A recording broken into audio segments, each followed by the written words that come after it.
Okay, we learned about what a complete sentence is. A complete sentence has two things.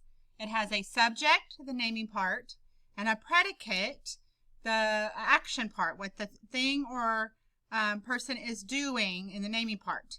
So a sentence has to have both of them. And then yesterday we talked about word order.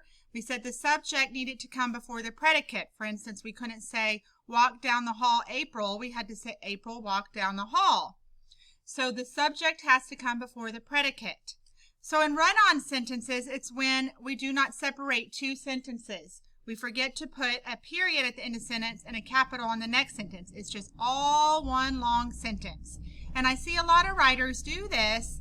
They'll write a story and they have a capital at the beginning of the story and they write the whole story and they put a period at the end. And really the story is a bunch of sentences that just forgot to put their period. So it doesn't read right because when we read a story, we stop at the period. It's our stop sign. We pause there. So this is a run-on sentence. I went to a museum. My sister went to the movies. There should be a period after museum because that's the end of a sentence. I went to a museum. I is my subject. Went to museum is my predicate. Then I put a period. And then my next subject and predicate is my next sentence. My sister went to the movies. My sister's the subject. Went to the movies is the predicate. My is capitalized, and then there's a period there at the end. So let's try this for a little bit. If it's a run-on sentence, we're going to say boo. And if it's not a run-on sentence, then we're going to say yay. So number one, we played a lot of games. My friends and I had fun. Boo. That is two sentences. We played a lot of games, period. We is the subject, played a lot of games is the predicate. Then we need to capitalize the M in my. My friends and I are the subject, had fun is the predicate, and then we have a period there. The period tells me when to stop. I don't read this all at once. I say we played a lot of games. My friends and I had fun. That's how I need to read it. Number two. Julio rode his bike. He went to the park. No, boo.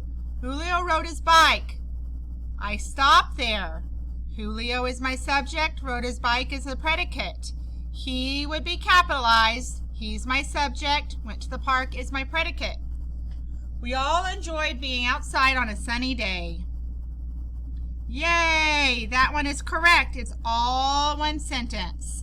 So we all is my subject, enjoyed being outside on a sunny day is my predicate. And there's my period, there's my capital. I do not need to make it into two sentences. So both of these are run-on sentences. My family went to the beach, we played in the waves. Where would I need to put the period there? Think about it. My family went to the beach, we played in the waves. If you said after beach, you were correct. My family went to the beach. My family is a subject, went to the beach is a predicate.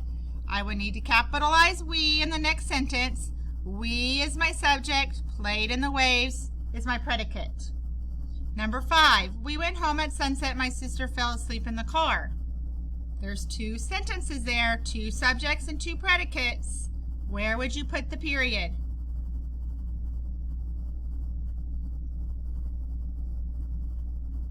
If you said after sunset, you were correct. We is a subject, went home at sunset's a predicate. Period. We stop there. Then a capital M. My sister fell asleep in the car. Period. My sister is a subject. Fell asleep in the car is the predicate. Okay, now you're going to practice telling run-on sentences apart from regular sentences on your worksheet.